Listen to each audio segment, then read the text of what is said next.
Так, сегодня не будет презентации, сегодня будет все на доске, чуть более интерактивно, поскольку материал э, значительно менее тривиальный, его проще объяснять так. Суть в следующем. В тот раз мы посмотрели, как строится эфир, как строятся смарт-контракты, почему не работают и так далее. Сегодня мы будем обсуждать в целом, какие у блокчейна есть проблемы, а их куча, и как их можно решить, но еще никто не решил до конца. Первая проблема — это достаточно тривиальная проблема, это проблема именно приватности. Поскольку все наблюдают за цепочкой, все видят все транзакции, встает классическая проблема, по сути дела, банковской тайны. В обычном банке никто не видит, какие суммы и кому вы переводите, ну, кроме банка. Соответственно, в какой-то момент появилось несколько блокчейнов, которые сначала скрывали суммы переводов, потом стали скрывать в том числе получателей переводов. Как строятся такие вещи, я сейчас покажу. Ну и в целом проблема приватности также встает в случае, если, например, вы хотите устроить голосование. По-хорошему, он должен быть анонимным. Конечно, никогда не ясно, какой человек стоит за каким публичным ключом, за каким адресом в эфире. Но так или иначе, по косвенным признакам, вы, даже если не можете идентифицировать личность, вы можете сказать, что вот этот адрес, он также ведет себя там каким-то следующим образом, обменивает свои, например, свою криптовалюту на фиат на такой-то бирже. Скорее всего, этот человек, ну, допустим, живет в Европе или в Юго-Восточной Азии или еще как-то. Можете так или иначе косвенно его отследить. В принципе, это не дает всю полноту информации, но дает какую-то косвенную. Собрав еще какое-то большое количество информации, например, зная, где эта транзакция в сети географически была впервые увидена, то есть потому что вы можете знать, какая нода, например, в сети биткоин первая эту транзакцию увидела и какая передала ее дальше в сеть. Это тоже достаточно большой кусок косвенной информации, вы знаете географическое месторасположение.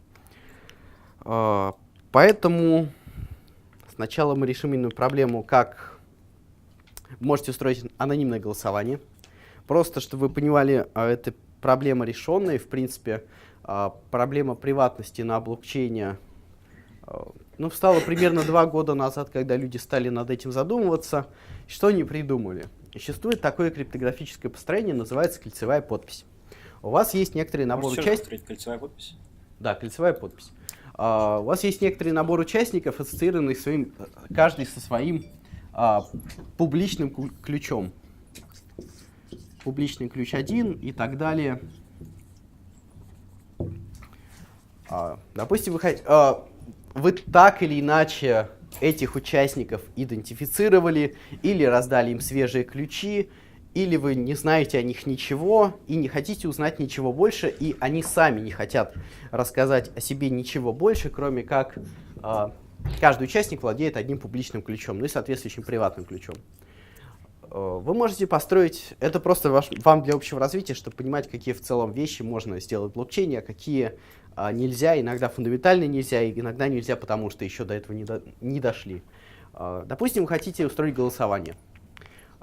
Если каждый из них просто отправляет подписанное их приватным ключом сообщение в духе «я голосую, я кладу свой голос в корзину номер 1», в принципе, ничего плохого не случается. У вас голосование, вы легко посчитаете голоса, но вы так или иначе будете знать, за кого кто проголосовал. Это проблема, как у Фейсбука на прошлой неделе началась. Примерно такого же порядка. Если вы начинаете проводить второе голосование, третье по каким-то вопросам, вы начинаете накапливать косвенную информацию о профиле участника.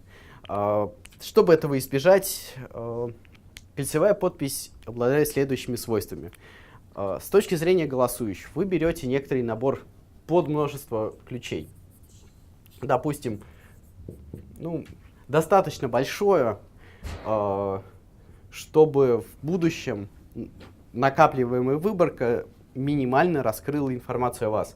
Ну, например, 100. Здесь у вас будет, пусть 1 000 000 пользователей. Кольцевая подпись строится тем, что вы знаете один из приватных ключей к этой выборке из 100 публичных ключей, и вы строите подпись, обладающую следующим свойством. Формулирую примерно так. Я владел одним из приватных ключей к этому набору публичных ключей, и я могу это доказать, но каким именно, никто не может узнать. То есть это как была построена кольцевая подпись. Кольцевая она строится потому, что вы, по сути дела, создаете сообщение и производите манипуляции последовательно, используя каждый из публичных ключей. А для того, чтобы цепочку замкнуть, на последнем шаге вы должны знать приватный ключ для одного из публичных ключей, чтобы у вас действительно получилось кольцо самосогласованное. Можете начать с любого, практически с любого места, повторять все те же операции. И когда вы просто проведете эти операции 100 раз, они одинаковые, вы получите то же значение, с которого вы начали. Это интересное построение, оно просто позволяет вам устроить такого рода, не раскрывающий практически никакой информации, голосование или любой другой процесс, в котором гарантия примерно следующая, что пользователь владел одним из приватных ключей из этого набора, но вы не можете знать каким. Соответственно, стоит вопрос, как проверить, что пользователь не голосовал дважды? Я могу сделать еще одну подпись, взять другие сколько-то ключей, как бы еще одна подпись, она в принципе верна. И какой из этих ключей вы не знаете был использован, поэтому вы посчитать голоса теперь не можете. Эта проблема стала сразу же, она тоже решена. Это так называемая linked ring signature, то есть на русский не знаю, как переводится, классического перевода в литературе не видел, но, допустим, связанная кольцевая подпись. В ней есть доп. Поле, которое сразу же говорит, что пользователь владел приватным ключом к одному из этих публичных, и слепок этого ключа в этой подписи отображается. То есть, если вы видите две подписи с одинаковым слепком, вы знаете, что приватный ключ там был использован один и тот же, но все равно вы не можете знать, какой из них. То есть, это один из 100 ключей, один и тот же, но вы все равно не знаете, какой. То есть теперь в данный момент вполне себе можно устраивать истинные процедуры анонимного голосования на блокчейне, раскрывая минимально возможное количество информации о каждом пользователе, и даже косвенно с выбором какой-то статистики вы все равно в принципе не так много получите. Вы начнете накапливать последовательное голосование, вы будете видеть, что каждый раз слепок ключа один и тот же. Вот этот набор будет немножко так или иначе меняться, и если пользователь понимает, что он делает, какие-то ключи между каждым набором будут пересекаться, у вас будет практически нулевое количество информации, чтобы вычленить, какой именно это был пользователь. Конечно, если пользователь допустит ошибку, он выберет сначала 100 ключей, а на второе голосование 99 совершенно других ключей, плюс свой. Тогда, конечно, пользователь допускает ошибку, вы видите, что наборы ключей сходятся ровно на одном ключе, притом у них сходятся слепки, значит, этот пользователь владел приватным ключом именно к этому публичному. Но это опять-таки вопрос того, как вы создадите систему, насколько правильно вы объясните пользователю, дадите ему инструменты. А можно еще раз про слепок? Слепок позволяет вам увидеть, что вы не можете сказать, какой из ключей был использован, но вы можете сказать, что это всегда был один и тот же. То есть если я сделаю подписи в двух разных наборах, но используя свой собственный приватный ключ, вы увидите, что тот же самый приватный ключ был использован. Но вы все равно не сможете узнать, какой из них. То есть если я пересеку два набора, взял 100 ключей и взял другой набор, где 80 отсюда, а 20 новых, вы узнаете, что мой ключ где-то в 80 из них, который пересекается. Это не применительно к проблеме отслеживания пользователя, а применительно к тому, как это позволяет сделать... Как отбежать проблему с двойным голосованием? Вы просто каждый раз вы ведете учет всех слепков, и если видите, что новая подпись имеет слепок такой же, который вы уже наблюдали, значит, пользователь пытается проголосовать дважды. А публичные ключи, которые 99 остальных в этой схеме? Нет, использование большого набора публичных ключей позволяет вам замаскироваться. То есть вы один из них. Опять-таки, linked ring signature дает гарантию, что вы один из этих, что для формирования этой подписи вы владели как минимум, на самом деле, одним ключом из этих 100, приватным ключом к публичному ключу. Но поскольку там в явном виде невозможно связать слепок ключа, который в ней раскрывается, с одним из приватных ключей, то вы опять-таки тоже не знаете ничего. Вы только знаете, что приватный ключ был использован один и тот же. То есть, если вы сделаете две и пересечете их по достаточно крупному набору, в принципе, вероятность просто на уровне пересечения. Это именно по вопросу анонимного голосования, это те вещи, которые изначально блокчейн задумывался, давайте у нас есть децентрализованная система, давайте устроим на ней какую-нибудь онлайн-демократию. В принципе, в этом плане проблема онлайн-демократии действительно решена. Не решена проблема в таком голосовании, такого рода голосовании. Вы сразу видите, за кого голосуют, например. Это косвенная информация, но так или иначе она может быть, допустим, может повлиять на ход голосования. Или если происходят какие-то переводы средств внутри блокчейна, это раскрывает косвенную информацию о текущем движении средств и какой адрес чаще всего с кем взаимодействует и на какие суммы. Соответственно, уже после того, как биткоин и, насколько я помню, эфир появились, стали появляться варианты построения блокчейна и структуры транзакций в блокчейне, когда вы в том числе скрываете сначала суммы, а потом еще и получателей и отправителей. Вопрос скрывания получателей и отправителей мы особо не будем рассматривать, потому что его всегда можно так или иначе решить на усмотрение пользователя. Каждый раз создавайте новый адрес. Если пользователь действительно заинтересован в том, чтобы никто никогда не связал адрес А и адрес Б, что оба они принадлежат ему, ну, вы или совершаете поменьше транзакций с одним и тем же адресом снаружи, который всегда один и тот же, и с которым можно что-то связать, а сами при этом генерируете каждый раз новый адрес. Соответственно, когда вы в биткоин, например, в сети биткоин тратите свой собственный output, платите кому-то, то часть средств вы можете вернуть не себе на свой старый адрес, а создать новый. Конечно, это не полное скрытие информации, но это уже лучше и усложняет задачу тому, кто хочет проследить какое-то количество транзакций или связать два кошелька вместе. В принципе, такие задачи по исследованию структуры транзакций биткоина, они возникают, люди так отслеживают средства, украденные с бирж в том числе. Есть отдельные черные списки кошельков, в которых публикуется, что, например, потенциально, ну, там, с какой-то процентной вероятностью, или там какая-то часть средств, украденных на этой бирже, пошла на этот кошелек. Даже если не все средства там, но какая-то часть. Таким образом, в принципе, такие списки существуют, но это некоторый аналог системы репутации. Если пользователь хочет следить за своей собственной приватностью, все же блокчейн частично это может гарантировать, в каких-то случаях гарантировать это на очень высоком уровне.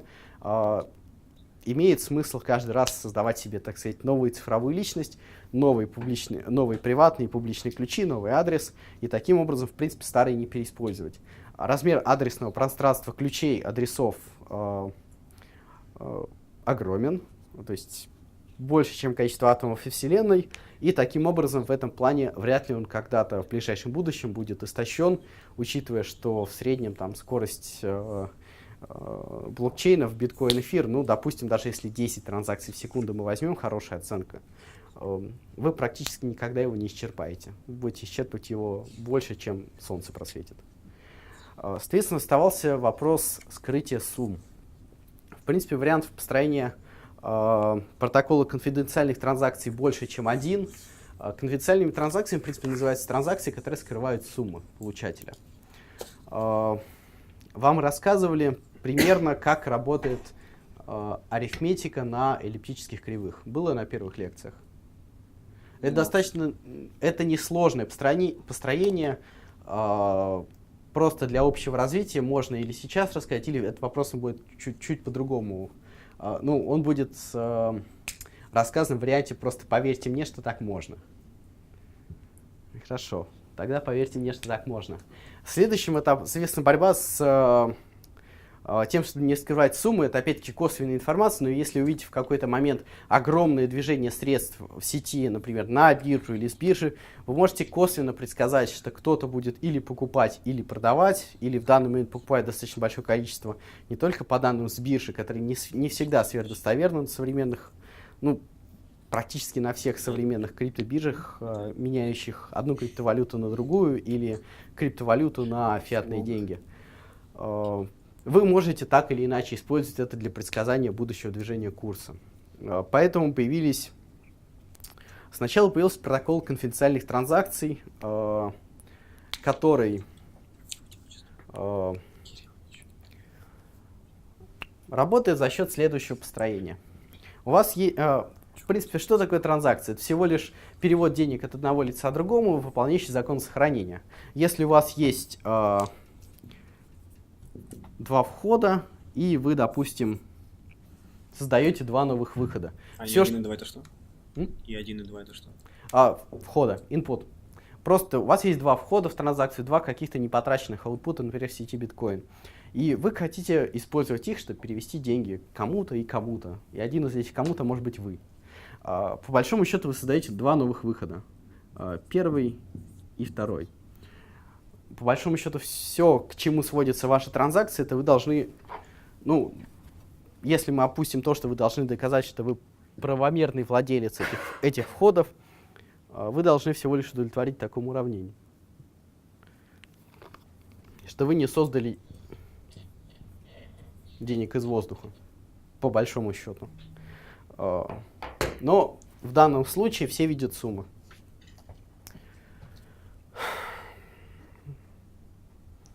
Есть вариант, есть операции некоторые, которые сохраняют линейность относительно входящих в них выражений. То есть в этом плане, если функция обладает такими свойствами, например, тоже матричное умножение, обладает свойствами просто линейности.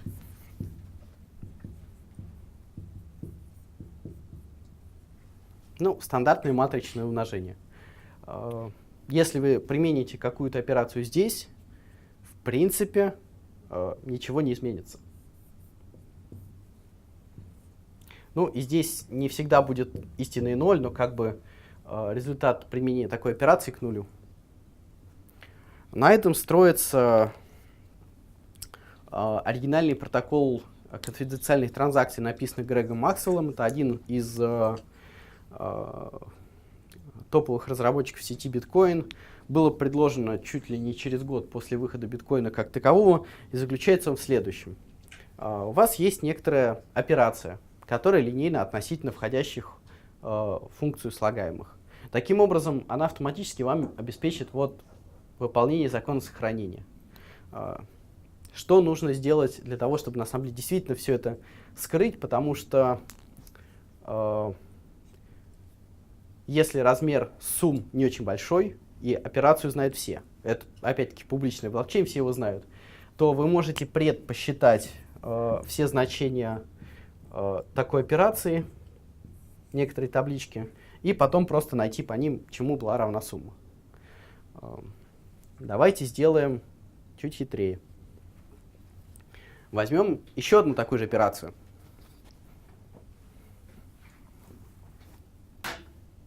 Назовем ее B. Обладающий примерно такими же свойствами. Но этот нулевой, но вы можете различить этот элемент от такого элемента и от элемента вида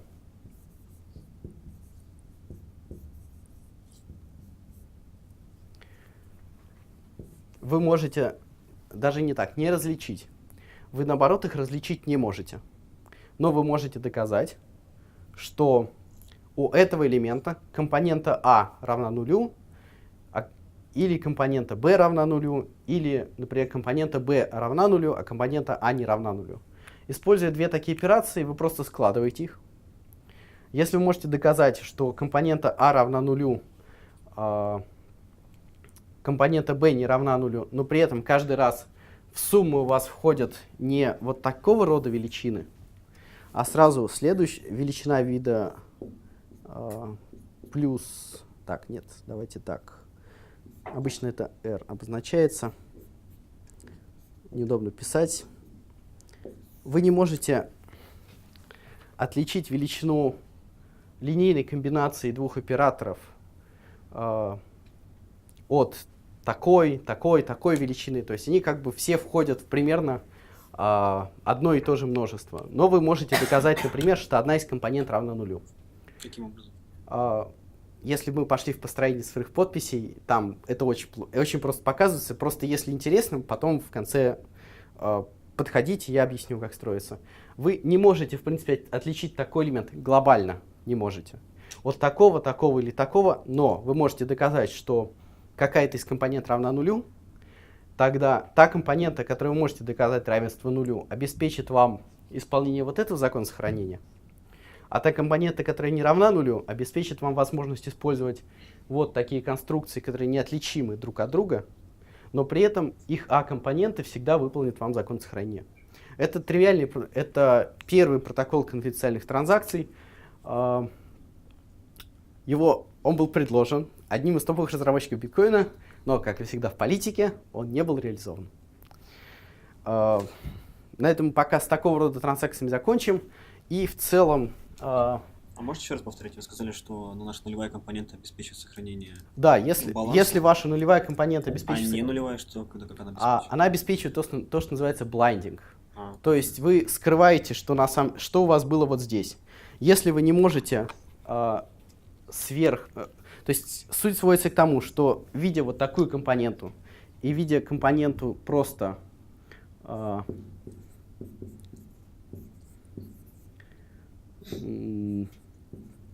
такого вида, за счет того, что вы можете для любых входов, сумм входов, подобрать такое число R, так называемый blinding фактор, что эти вещи будут равны друг другу, вы не можете сказать, какие суммы были изначально. Все, что вы наблюдаете в сети, это вот такие линейные комбинации. Они строятся от некоторой суммы, которая важна в транзакции, и некоторого случайного числа. И обладает следующим свойством, что вы всегда можете немножко подкрутить случайное число, и таким образом для разных сумм транзакций, подкручивая случайное число, вы вообще получите одинаковые числа. Ну, не числа, а точки на эллиптической кривой в данном случае. То есть даже, в принципе, от периодической функции можно так делать. То есть синус по большому счету,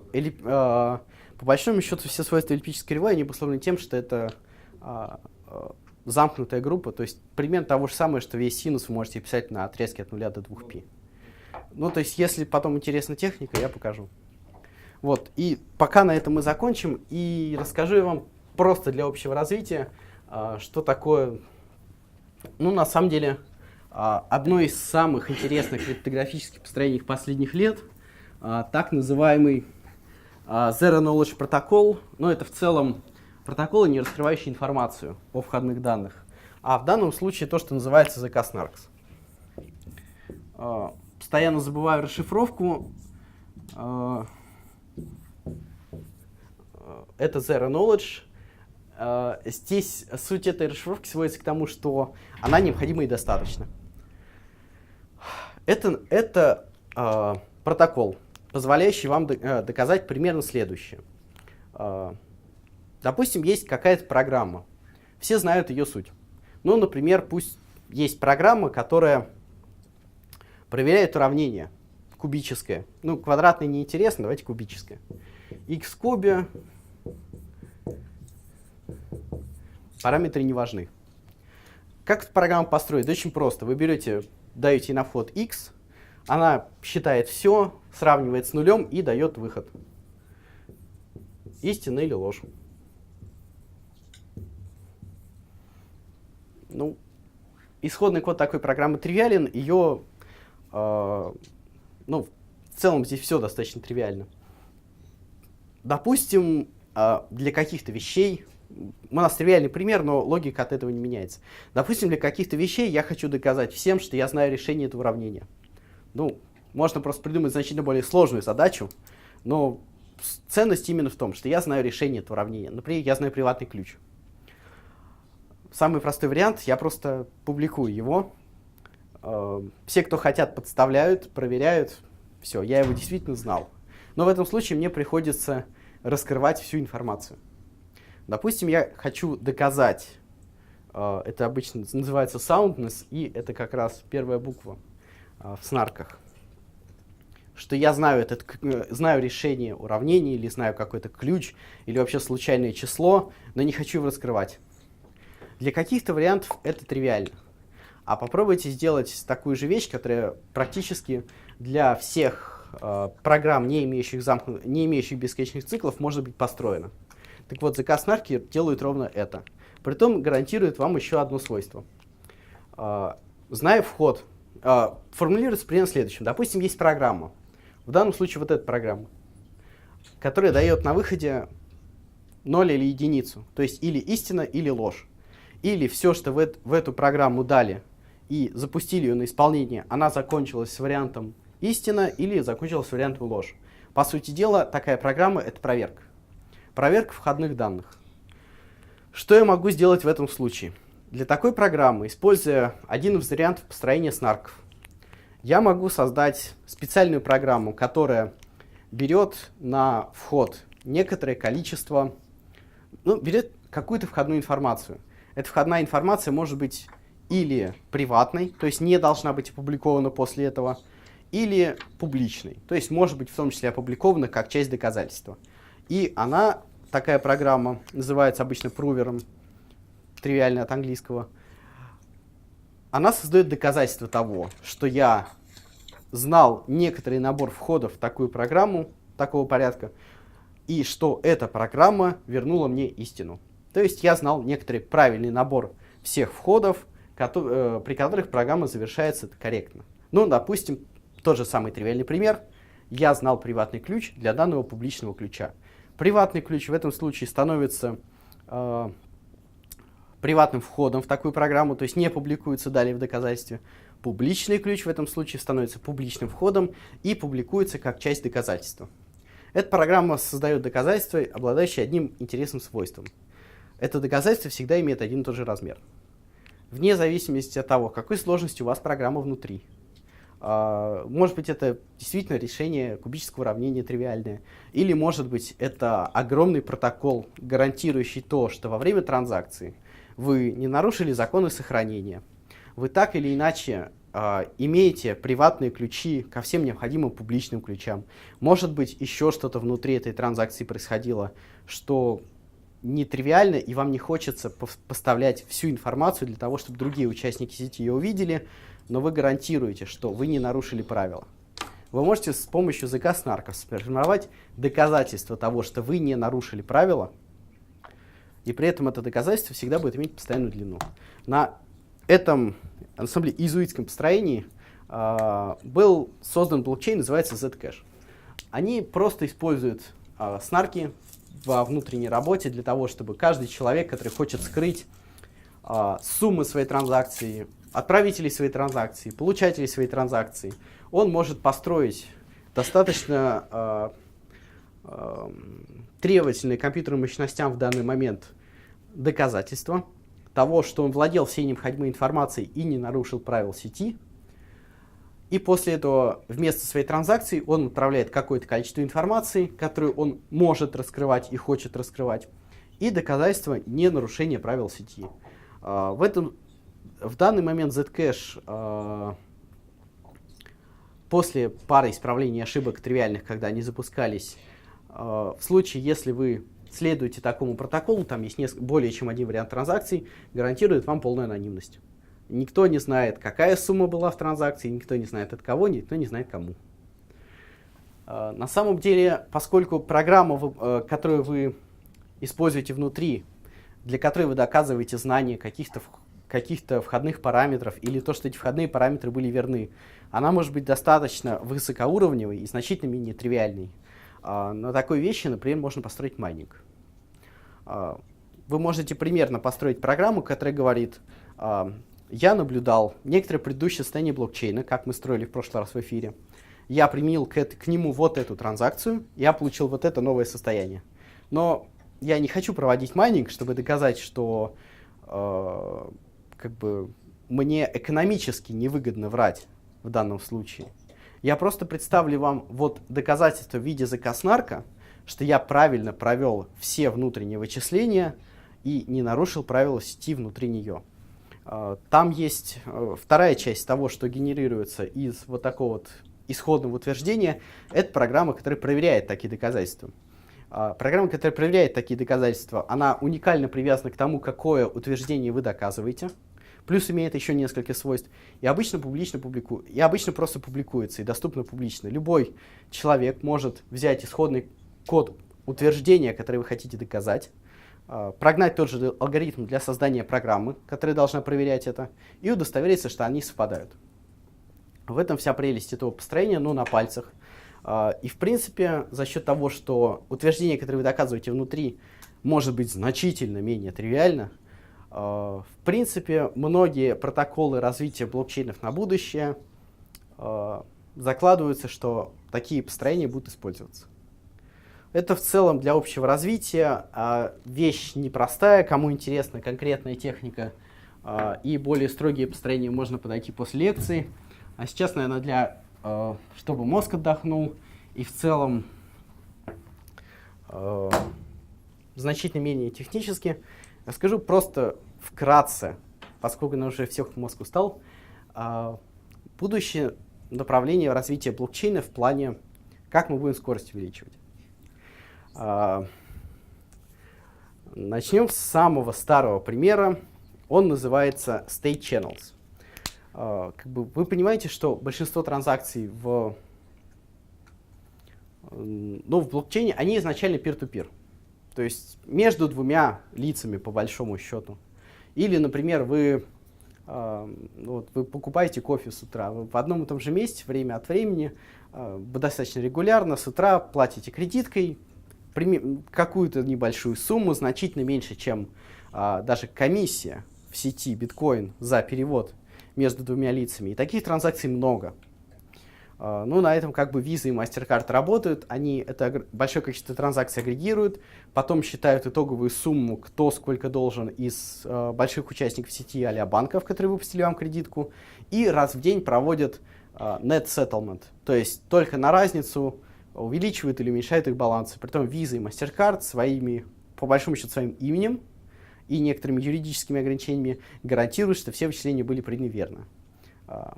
Почему бы не применить ту же самую идею для построения блокчейна, который позволит сделать... Сейчас мы в первую очередь говорим не столько о глобальном увеличении количества транзакций, сколько, скорее, возможности микротранзакций, которых много, но у которых не очень большая сумма. Сумма чаще всего значительно меньше, чем комиссия за одну стандартную транзакцию. Первый из них то, что называется State Channels. Вы открываете... Глобальная формулировка примерно следующая. Вы открываете между двумя участниками, это важно. Не между кем угодно и кем угодно. У вас есть первый шаг. Вы должны друг с другом изначально договориться, что мы будем участвовать в таком протоколе. При этом обе стороны подписывают определенные соглашения. В данном случае это некоторые транзакции, которые потом могут быть одним или другим участником отправлены в сеть, в случае, если одна или другая сторона нарушит правила. Здесь опять-таки все многое строится на теории игр. После того, как вы провели этот сложный достаточно первый шаг и договорились, что мы с вами участвуем в этом протоколе, каждый из вас резервирует какую-то сумму, достаточно большую, чтобы был запас на будущее, но в целом не ту, которая просто достаточно большой, чтобы был запас на будущее. И говорите, что эту сумму я замораживаю, допустим, на следующие 6 месяцев, для того, чтобы мы с вами участвовали, два лица, участвовали в этом протоколе. После этого вы просто начинаете обмениваться транзакциями не внутри блокчейна.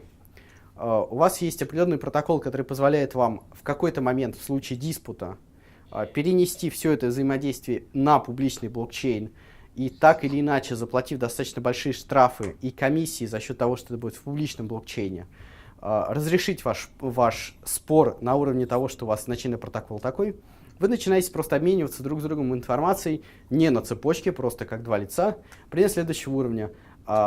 Сегодня я плачу второму лицу в этом протоколе 1/1000 долю биткоина. Сумма значительно меньше, чем любая комиссия. скорость обработки информации равна скорости вашего взаимодействия друг с другом. И в целом только в случае, если у вас есть диспут, вы можете перенести решение этого диспута на основную цепочку с достаточно большими штрафными санкциями для обоих сторон. Можно прервать? Вы под диспутом что подразумеваете? Ну, например, вот, допустим, мы с вами в таком протоколе участвуем. Сначала я отправляю вам 10 биткоинов, потом вы отправляете мне 50. Допустим, в этот момент, когда вы отправляете мне транзакцию в 50, у меня падает интернет, ломается компьютер, и я ее не получаю. В этом случае для вас выгодно закрыть канал раньше. Закрыть такое двухстороннее взаимодействие раньше, сказать, все, мы закончили. То есть мы закончили взаимодействовать, я перевел вам 10, вы мне так 50 не перевели. В этом случае вы как бы эти 50, по сути дела, получаете себе в карман. Это и есть диспут. Для того, чтобы это не происходило, протокол значительно менее тривиален. Такой случай, как я вам только что сказал, он не может произойти. И, по большому счету, само построение протокола защищает пользователей. В этом и суть. Построение протокола защищает пользователей, что если оба они участвуют, строго следуют этому протоколу, не пытаются один другого обмануть, там, удержать транзакцию в духе подпись происходит двусторонним образом. Сначала одна сторона, потом другая. То есть как бы обе, по сути дела, принимают, что да, мы оба видели эту транзакцию, мы оба с ней согласны. Если, например, одна сторона ее подписывает, а потом отдает другой, другая сторона ее подписывает и должна опять первой вернуть, и вторая сторона ее удерживает и никогда первой не возвращает, это диспут. То есть, как бы вы согласились, уже что-то сделали, вторая сторона как бы уже получила ваше согласие и может в любой момент под этим согласием получить подпись и получить от этого какие-то плюсы, но не дает вам доказательства того, что вы это действительно сделали, что обе стороны согласны. Просто удерживает информацию. Проблема удерживания информации, проблема то, что называется блок withholding, то есть когда кто-то из майнеров создал новый блок, например, это просто для примера, ему не сверхвыгодно в этот же момент этот блок публиковать. Если у майнера достаточно большая вычислительная мощность, он может какое-то время этот блок у себя подержать. На основе этого блока начать создавать следующий, и только потом передать этот блок всем, чтобы все остальные тоже могли на основе этого блока создавать следующий. Таким образом он выиграет время, что по большому счету это время на майнинг следующего блока, и таким образом может увеличить свою прибыль. То есть, еще раз, вы должны понять, что в такой децентрализованной сети никто не верит никому, и всегда нужно подразумевать, что поведение пользователей будет направлено ровно на одну вещь – увеличение собственной прибыли. До того уровня, что пользователь не будет пойман. И при этом, на самом деле, все протоколы примерно во всех блокчейнах, в которых нет централизации, нет единого отвечающего лица, они строятся примерно из тех же предположений, что нет гарантии, что пользователь будет себя вести корректно и честно. Да? Этой проблемы сейчас есть решение, что он удерживает? За счет того, что нет. большие вычислительные мощности? Нет. Если у вас нет огромного количества вычислительной мощности, поскольку процесс майнинга, он случайен. В данный момент вроде как считается, что при текущем распределении майнеров и вычислительной мощности они публикуют практически сразу. Но нет варианта, как это обойти. В данный момент как минимум, и вариантов экономической мотивации, по-моему, пока тоже нет. Как минимум в протоколе, по-моему, и в Proof of Work, и Proof of Stake протоколах консенсуса. Это просто нужно понимать, что одна страна всегда может обмануть другую.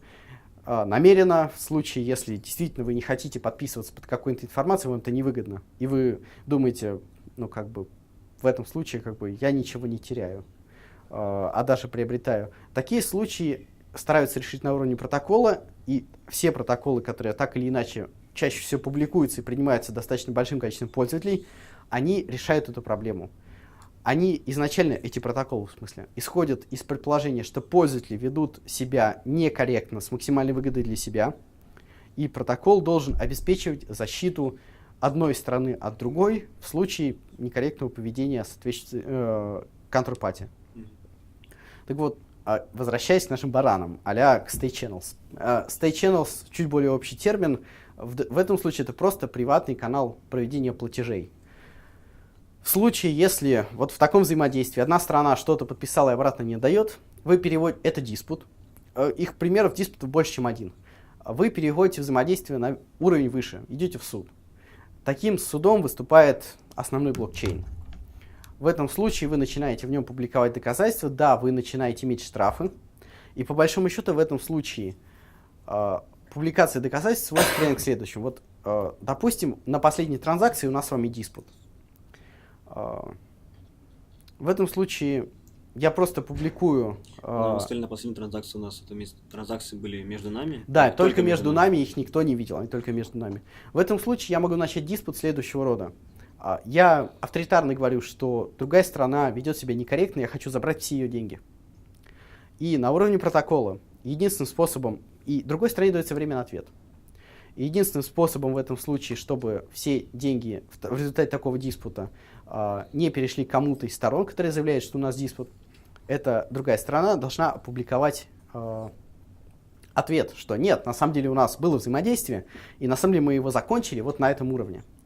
И чаще всего протокол заставит другую сторону, например, удерживающую последнюю транзакцию, для того, чтобы не потерять вообще все деньги, которые мы с вами при начале взаимодействия заморозили.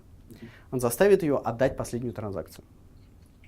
То есть все такого рода протоколы, которые пытаются перевести взаимодействие между какими-то пользователями вне цепочки, они сводятся к тому, что даже если у вас диспут, одна сторона может его инициировать, заставив экономически, не на уровне даже на уровне протокола и каких-то примитивов внутри протокола, а по большому счету за счет экономической мотивации она заставит другую сторону раскрыть всю информацию конечную и перестать участвовать в этом взаимодействии, не сверхдобровольно, заплатив какие-то штрафы, комиссии, но по большому счету разойтись на последнем состоянии нашего с вами взаимодействия. Децентрализованная система, кому комиссия штраф? В сети биткоин. То есть вы начинаете отправлять транзакции уже в основную сеть. Это транзакции примерно такого же порядка, что и все остальные, и ваши штрафы сводятся к тому, что вы платите комиссии. То есть вам это невыгодно, у вас и так микроплатежи. А здесь для того, чтобы разобраться друг с другом, вы заплатите сумму примерно в 100 раз большую, чем вообще сумма микроплатежей между вами. Таким образом, это протокол, который базируется по большому счету на экономической мотивации, чтобы заставить людей вести себя честно до самого конца. Иначе просто те косвенные штрафы в размере комиссии за транзакции, которые вам придется публиковать, сделают ваше взаимодействие невыгодным. Вот то, что я сейчас описал между двумя лицами, называется state channels, потому что канал между двумя участниками. В принципе, эта вещь решает в плане перевода каких-то средств все проблемы, кроме одной. Каждый раз для взаимодействия с каждым участником вы должны открывать отдельный канал. Или же есть решение, когда вы идете по цепочке. Если в случае, если у вас есть 3 пользователя, и пользователь Б взаимодействует с пользователями А и С, по большому счету они могут провести транзакцию вот так. В случае, если определенной кооперации. Решение очень живое. Не так давно для сети биткоин был релиз такого рода протокола в основной сети. Протоколы уровня, он формализован, он проверен на безопасность. Клиентское программное обеспечение, что пользователи могли это делать просто, представлено публично, все могут им пользоваться, но за исключением решения вот этой проблемы. То есть для того, чтобы такая сеть работала эффективно, у вас должна быть или решена проблема провода транзакций вот так по цепочке за счет того, что у вас много пользователей и 6 рукопожатий, они там тоже работают, будут выполняться всегда или практически всегда. То есть пользователю не придется для того, чтобы кому-то отправить деньги, каждый раз замораживать у себя какое-то количество средств и вступать в новые взаимодействия один к одному. Или же вам нужно некоторое количество очень крупных игроков, так называемых хабов, которые, каждый хаб имеет большой резерв, он резервирует какое-то небольшое количество средств с большим количеством участников. И в этом случае вы через такие хабы можете проводить деньги, если вы и другая страна просто с одним и тем же хабом соединены. И второе ограничение. Вы не можете провести больше средств, чем каждая страна изначально заморозила. Если вы каждый заморозили по одному биткоину, а вам вдруг надо провести 2, извините. То есть это фундаментальное ограничение. Поэтому это решение не идеально, как и, в принципе, все решения, которые есть. Но оно жизнеспособно, оно достаточно долго разрабатывается, уже представлено для публики и, возможно, заработает. Но оно здесь, по большому счету, для того, чтобы вы понимали, что в децентрализованных сетях и блокчейнах вариант решить диспут между двумя странами — это не только математика, это экономика в том числе. Второй вариант построения, то, чем я занимаюсь в данный момент, это протокол, называется Плазма. Был представлен, по-моему, летом прошлого года Виталиком и одним из авторов того самого протокола State Channels, который я сейчас рассказывал, и сводится он к следующему. А давайте мы действительно создадим крупные центральные хабы, и пусть они чуть ли не авторитарно обеспечивают все взаимодействие между пользователями.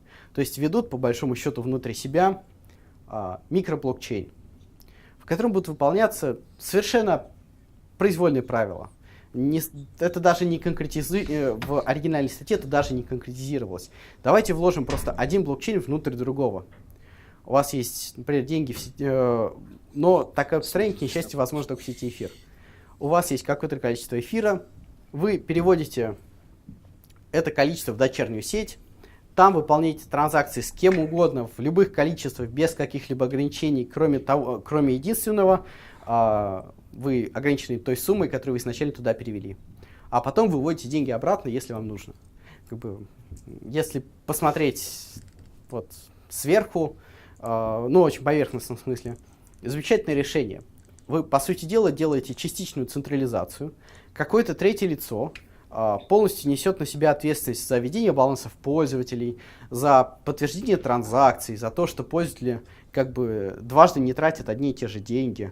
Если вы делаете на уровне централизованной системы, у вас просто архитектурно это проще. Это тривиальное решение. Централизованной системы люди умеют строить уже десятки лет. Следовательно, проблема. А что, если это третье лицо ведет себя некорректно? То есть, если оно допускает даблспенды, или оно допускает пользователям тратить те деньги, на которые они не имеют права. То есть, если пользователь не предоставил правильную подпись. Плазма протокол, он сводится не к тому, как строить это дело, а к тому, как заставить такого оператора, централизованного или не сверхцентрализованного, вести себя корректно. Как в один блокчейн вложить другой. И суть примерно следующая. В данный момент, давайте рассматриваем только эфир, потому что только в нем это возможно. У вас есть какие-то блоки в сети эфир.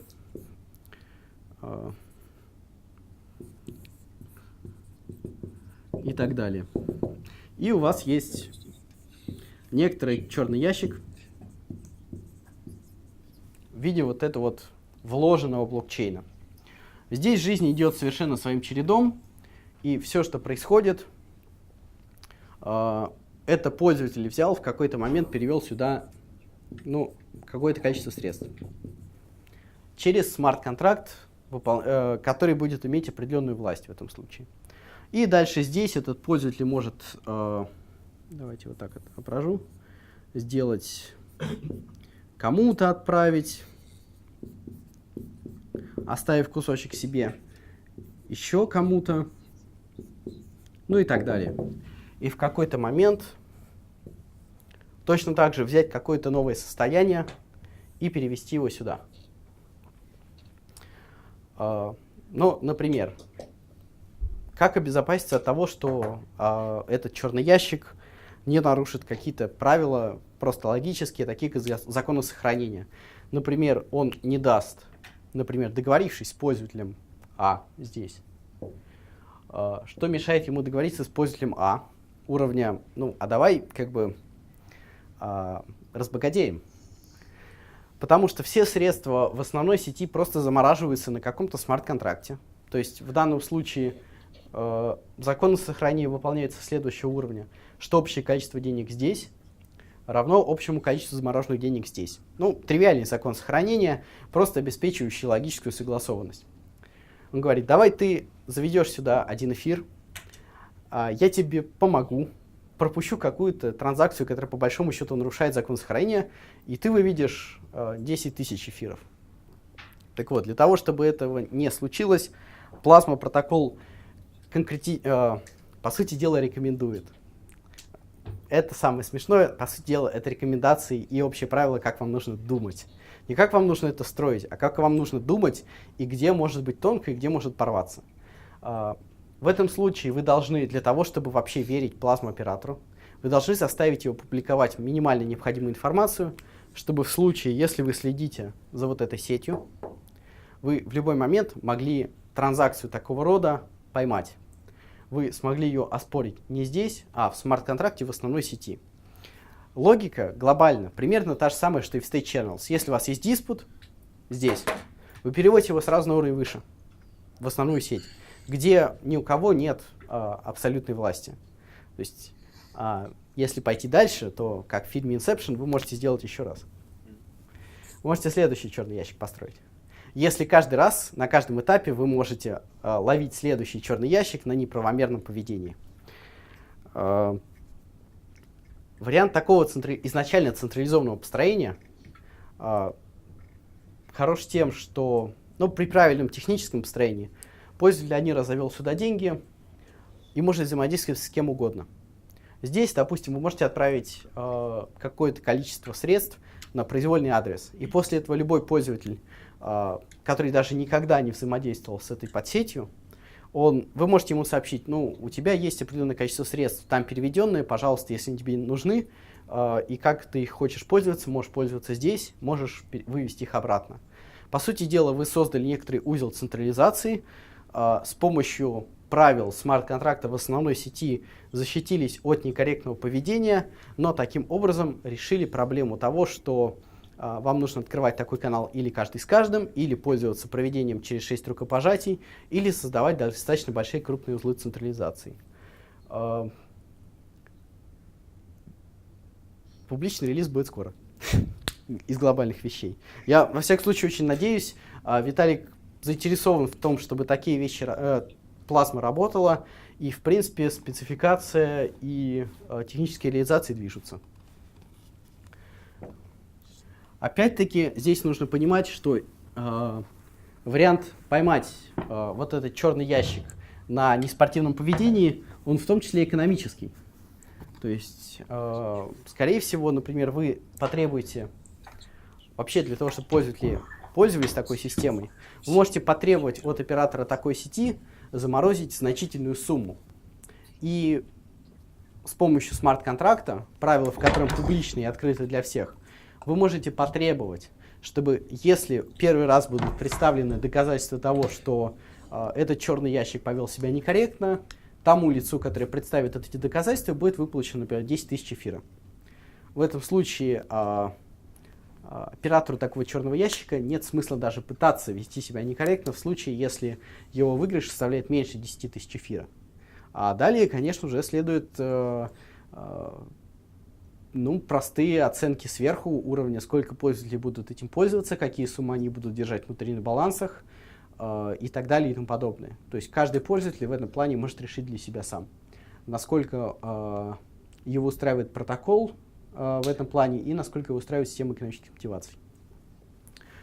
Еще сегодня я, в принципе, собирался рассказать про то, что часто называют блокчейн 3.0. То есть считалось, что биткоин блокчейн 1.0, эфир со смарт-контрактами это блокчейн 2.0.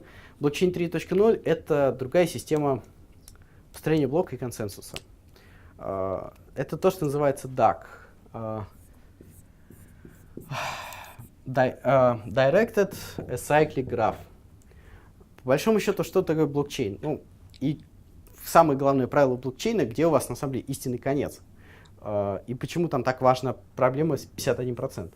У вас есть некоторое количество блоков. Допустим, они идут по очереди. И в какой-то момент,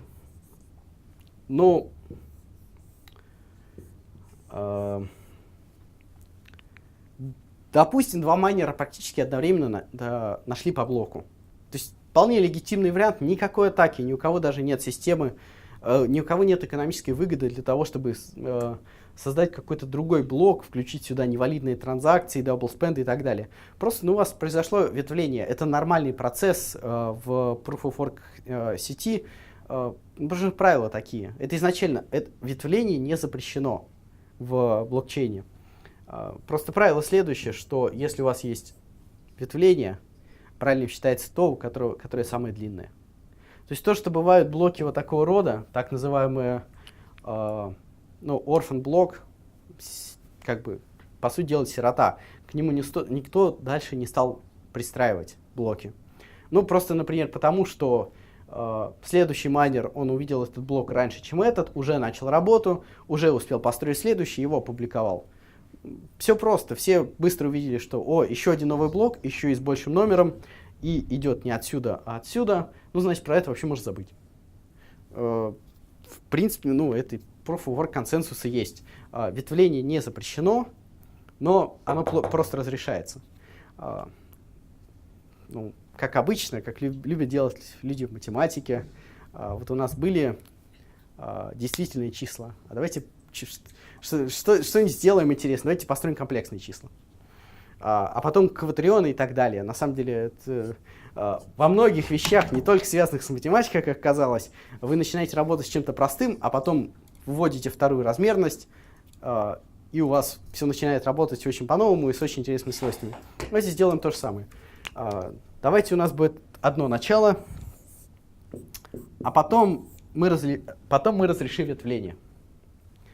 Но, опять-таки, с какими-то ограничениями введем. Сделаем ссылки обязательными. Каждый новый блок должен как минимум на 2 предыдущих ссылаться. И так далее и тому подобное. Вещь иезуитская, но, как ни странно, достаточно самосогласованная.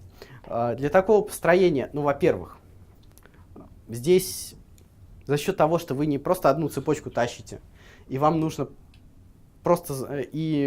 иметь глобальный строгий консенсус по ней, следуя значительно менее строгому набору правил, вы можете разрешить ветвление, но оно будет достаточно сильно ограничено за счет того, что, во-первых, каждый блок должен как-то ссылаться на 2 предыдущих. Во-вторых, если там больше, чем один вариант решения конфликтов, если в 2 блоках, например, вот здесь и вот здесь, если в 2 блоках у вас есть одна и та же транзакция, или какой-то double spend. Сейчас я просто стрелочки нарисую, чтобы они каждый раз 2 раза ссылались. Сюда и сюда. Допустим, у вас есть транзакция одна и та же, тратится в этом блоке и в этом блоке. И он, например, ссылается, сюда и сюда. У вас должны быть правила разрешения того, у какого из блоков приоритет.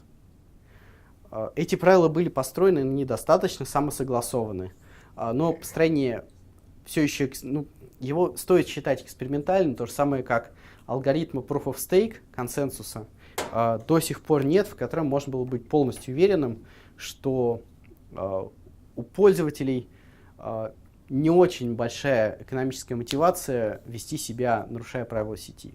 То есть, вам много про Proof of Stake рассказали, потому что можно достаточно тривиальный пример провести, чтобы показать, что Proof of Stake изначально был отнюдь не идеален при всех благих намерениях, зачем его строили. Кто был на лекции по Proof of Stake? Вообще никого? Вопрос, кто помнит. Просто кто помнит. Хорошо, Proof of Stake, по большому счету, вы некоторое количество средств замораживаете добровольно. Если вы хотите участвовать в строительстве сети, уровня выбирать, какой блок правильный, вы некоторое количество средств замораживаете и начинаете голосовать за блоки. Какой из определенного набора блоков признать следующим истинным, разрешать проблемы ветвлений. И в случае, если вы, например, голосуете за какое-то ветвление, в котором была ошибка, ваши замороженные средства, они сгорают. Там сразу встает такая достаточно тривиальная атака. Ну, допустим, у меня не очень большие замороженные средства. Что мне мешает представить миллион кандидатов новых блоков или миллион даже не кандидатов, а подцепочек из более чем одного блока, что опять-таки будет требовать это от других участников сети времени на то, чтобы вообще их попроверять, посмотреть, там, не допустил ли я ошибок. И в одном блоке из этого миллиона допустить огромную ошибку, выписав себе чек на миллион эфира, например. В то время как у меня для участия вообще в процессе голосования заморожен один. Если дело выгорит, прибыль огромна. Если не выгорит, количество средств, на которыми я рискую, минимально. Эта атака обычно называется просто nothing on stake, то есть ничего, ставки нет, по большому счету. Я особо ничем не рискую, но моя прибыль при этом огромна. Здесь для того, чтобы не было таких конфликтов, еще куча других конфликтов, строгие правила, разрешающие конфликты между вот такими блоками. Но опять-таки, это построение экспериментально. Да, считается, что это блокчейн 3.0, и он решит многие проблемы. А если ты просто ведешь ограничение времени?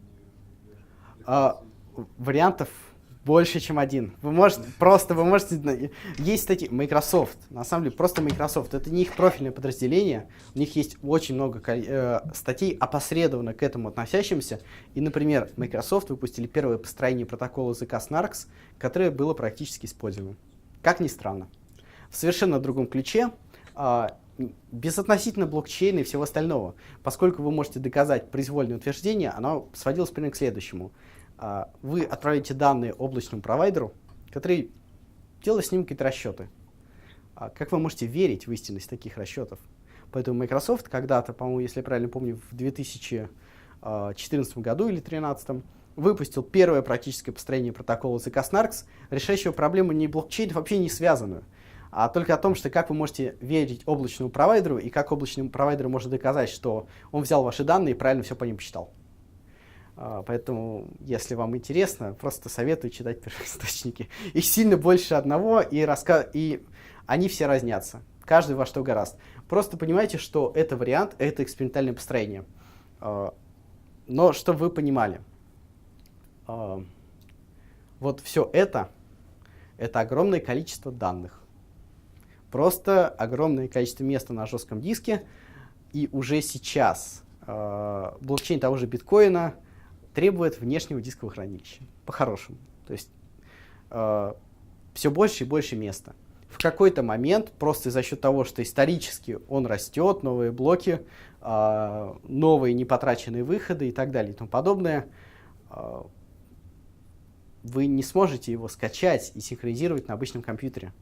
Вам потребуется сервер, далее вам потребуется достаточно мощный мейнфрейм с большим количеством дискового пространства. И поэтому вы упретесь просто проблему, что не все смогут участвовать в сети. Что для того, чтобы участвовать в сети, вам придется очень много средств вложить просто в инфраструктуру.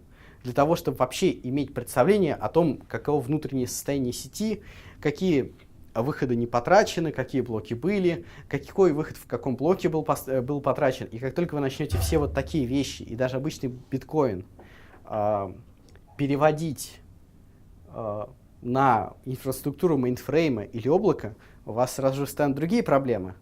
У вас какой-то сервер ответственный за какую-то часть блокчейна. Как вы решите вообще, вот этот сервер, там вообще не было ли внутренней ошибки, или не отстал ли он от сети немножко, или так далее и тому подобное. Поэтому одна из огромных проблем, это вообще проблема того, что внутреннее состояние любого блокчейна, это мы переходим просто к следующей теме, в какой-то момент вырастет до того, что количество участников, как бы активно участвующих, вообще имеющих физическую возможность полностью активно участвовать в мониторинге, в майнинге и тому подобное, станет все меньше и меньше и меньше. Просто за счет физических ограничений, что ваш жесткий диск в вашем компьютере не растет достаточно быстро, чтобы покрыть рост блокчейна. И поэтому последняя тема, на самом деле, на сегодня, я дальше грузить не буду, это проблема... это все вам дается, на самом деле, для общего кругозора. Это проблема шардинга. А можно уточнить организационный вопрос? Национальная лекция сегодня? Ну, она просто длинная, в тот раз я в час уложился, на самом деле, на всю тему. Поэтому сегодня, да, у нас лекция просто подлиннее, но до упора, и, наверное, следующую лекцию мы обсудим темы, и, может быть, я ее кому-то просто отдам, чтобы было у вас чуть больше времени именно, ну, по каким-то экономическим аспектам, потому что я веду только техническую часть у этого курса. В целом, шардинг. Вы видите, что встанет проблема того, что все состояние внутреннего блокчейна невозможно сохранить на одном компьютере. Это ограничит большое количество пользователей от участия в нем.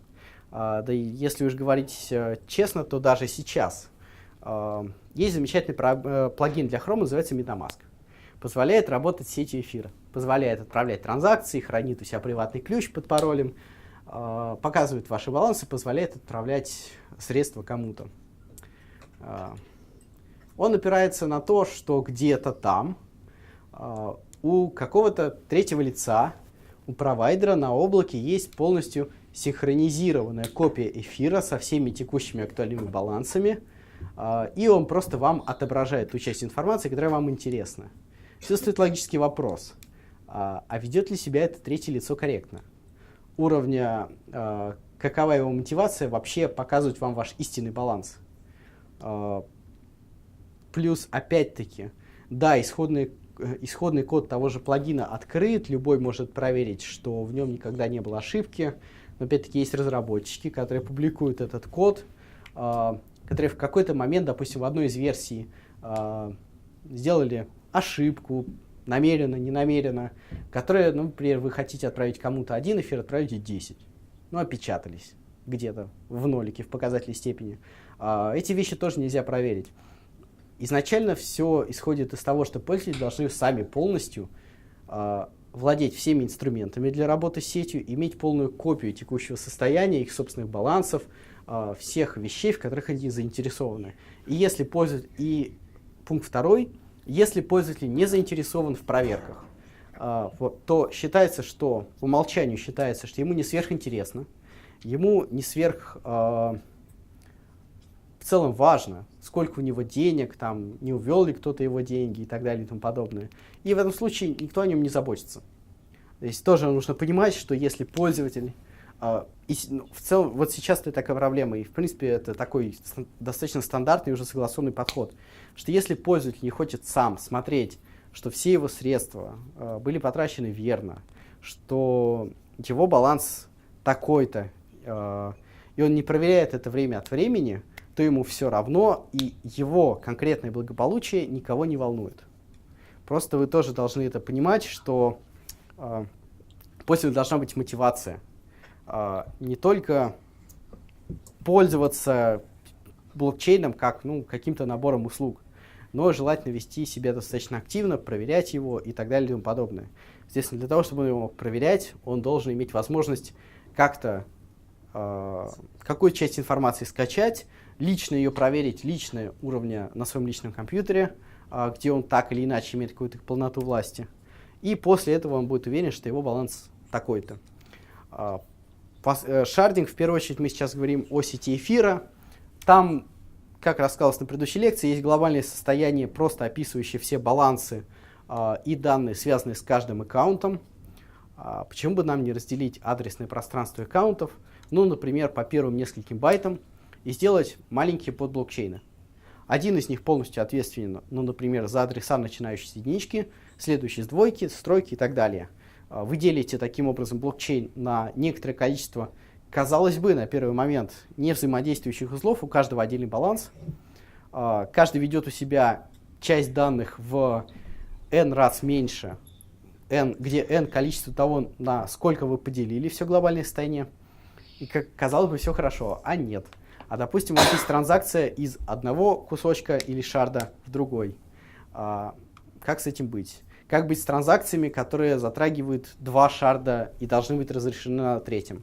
И, в принципе, поскольку шардинг, скорее всего, единственный вариант, как, по большому счету, или шардинг, или плазма. Это два варианта, как вы можете заставить максимальное количество участников в целом принимать участие в жизни сети, для того, чтобы было как можно больше независимых проверяющих, которые самолично выкачали блоки и удостоверились, что состояние сети, балансы, владение некоторыми сущностями, средствами на сети, оно верно, они должны удостовериться в этом самолично, что они вообще смогли это сделать. Для этого у вас, к несчастью, похоже, нет выхода. Вы или начинаете делить как-то блокчейн на кусочки, и на уровне протоколов нет протокола шардинга на данный момент. Не построили, слишком пока сложно, не придумали. Но, скорее всего, это единственный вариант, куда идти дальше. Так или иначе, вы уперлись в стену, и вам придется решить эту проблему, или все загнется, скорее всего.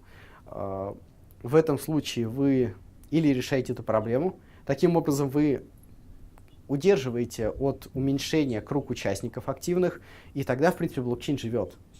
Ну, или же эта проблема не решена, в какой-то момент, так или иначе, вам придется смириться с тем, что есть какие-то суперноды, в которых есть достаточно большие вложения в инфраструктуру, в дисковое пространство, процессорные мощности. Они крупные игроки, ведут у себя полную копию и предоставляют какому-то другому кругу лиц, так или иначе, на каких-то условиях, которые могут быть не публичны, могут быть непрозрачны, доступ к собственным мощностям, чтобы они могли проводить транзакции. Так что в данном моменте это проблема глобальная, проблема до сих пор нерешенная, и о которой, возможно, имеет смысл подумать, потому что в том числе эта проблема может быть решена в том числе с помощью системы экономических мотиваций. Потому что все же у нас половина студентов здесь экономисты.